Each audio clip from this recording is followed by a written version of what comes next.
Hi, this is Coin University and welcome to my channel. Ngayon po, balikan po natin ang naging topic natin nung nakaraan. About 50 centavo, 1983 to 1990.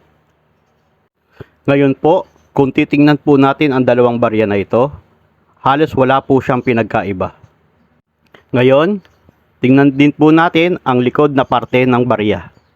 Kung titingnan po natin, halos wala rin po siyang pinagkaiba. Ngayon po, titigan po nating mabuti sa lower part ng barya. Makikita po natin dito ang scientific name na Pitacopaga jiperi. Ngayon po, i-check naman po natin ang baryang ito pero dated 1983. I-check po nating maigi ang kanyang scientific name, Pitacopaga jiperi. Ngayon po, makikita nyo po ang pagkakaiba sa kanyang scientific name.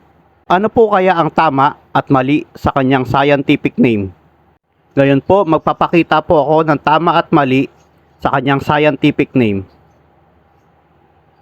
At dahil po dyan, makukonsider po nating error coin ang 1983 50 centavo.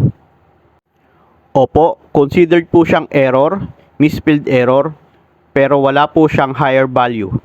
At pwede nyo po siyang i-keep as coin preference sa baryang ito. At sa value naman po nito, wala po akong masyadong idea, pero nagre-range po siya ng 100 to 150 uncirculated condition. Sana po may natutunan po kayo kahit papano. Marami pong salamat.